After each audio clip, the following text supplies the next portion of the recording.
Senator Doherty, we're obviously here at a school in the middle of an election with posters going up today, and you previously said that Ireland should have a discussion about letting 16-year-olds vote in our national elections potentially. Regina Doherty, you've backed a bill in the Seanad now to bring the voting age down to 16. Why do you think that's the right way to go? When you actually talk to young people who are politically minded, care about particular issues, don't feel that they're either listened to nor heard by the political establishment, then we need to move to a sense where young people who are politically motivated and do want to hear, and have an input into Irish policy making, have an opportunity to be heard. The young people who want to be heard around climate change, around issues, of world peace, around gas, they will make their voices heard. And we as politicians will have to sit up and listen. Okay, well, that's why I think it's a good idea. But you're not in favour of them running for official office on councils and as TDs at the age of 16? Again, I haven't actually thought that far ahead, right? My mind at the moment is that we have young people who feel that they're not listened to and they're certainly not heard. And I think that's a real problem. Historically, I do believe that politicians were fearful, as Noel has laid out there, that somehow one particular party of green or blue was going to be able to sweep in and gather all of these 16 and 17 impressionable young people and take them under their wing. If that was the case, we'd be able to do that with 18 and 19-year-olds, and we know that's not true, Claire. So the government is committed to introducing votes for 16-year-olds for the local and European elections in 2024. Unfortunately, to do it for general elections, presidential elections and referenda will require a constitutional amendment and indeed a referendum. That's not being ruled out, but the idea is to get it in place for the local and European elections first, and then hopefully, we'll see it reduced to 16 across the board, as has been done by many European countries with great success. But obviously, as it stands, 16-year-olds aren't allowed to drink or smoke or consent or do a whole host of other things under law, and that's obviously a good thing. So would it really make sense to allow them to vote and make decisions of national importance when, for the most part, we don't even trust them to make basic decisions in their own lives and we leave that to parents? I'm not sure we don't trust our young people to make decisions. Sorry, apologies. I'm not sure we don't trust our young people to make decisions in their own life. As a parent, and I have 4 children, you tend to try and guide them to make what you think are the best decisions, and sometimes they rail against that and they make other decisions. I met the National Youth Council a couple of months ago, Ben, I think I told you this already. They asked me, the young people that I met asked me to start a conversation with my colleagues about including them in decisions that we make about them, and I think that's really important. Now, ultimately, they don't have a vote at the moment. If they were to have a vote, it would have to be decided by everybody, by all of us.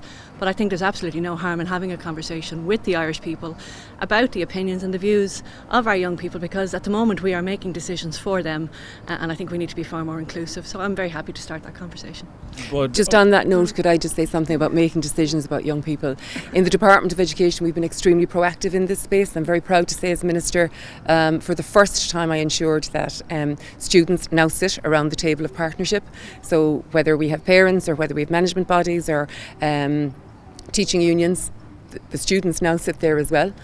Equally so, for the first time in the history of the state, the students now sit on the National Council for Curriculum and Assessment, never before been done. And we also have a dedicated unit within the Department of Education, so as to ensure that the voice of the student is at the centre of what we seek to achieve. In other words, this unit, under the direction of Professor Laura Lundy, who is advising in that respect, so that young people and their views and their thoughts and their ideas are central to any policy that we would make and any proposals that we might have going forward. So we very much so in the Department of Education recognise the value of a student voice. And I'd have to say as well, in our schools, I'd like to say there's tremendous work done in our schools. We have right across the board, both at primary and indeed at post-primary. We have student councils. We have, extraordinary leadership being shown by young people. So I do want to be clear, whilst they might not have the vote at 16, they are very much so recognised as significant contributors at post-primary. Do you think they should have the vote at 16? I think it's a discussion worth having. I think, for example, I know a number of years ago it was suggested that perhaps you would begin with the local elections and then move forward or whatever. But I think it's an opportunity. We also have, Corlin and Oak, which is again a very important and proactive unit as well and doing great work, and again all led by young people. So I think it's no harm in having discussions around how we can empower young people. I can say from my own experience, it has benefited us in the department. On that discussion, I mean, if we were to have that discussion now in a small way, obviously, I mean, of course, none of us here would think that 16-year-olds drinking or smoking would be a good idea.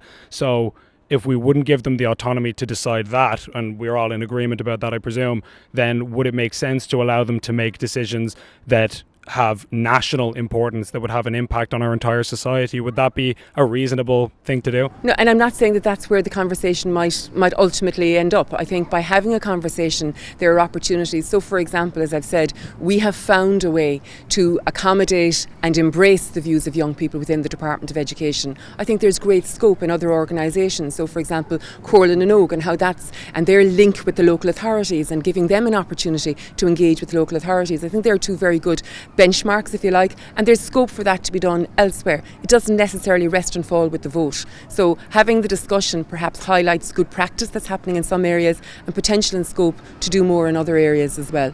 We should never be afraid of the discussion.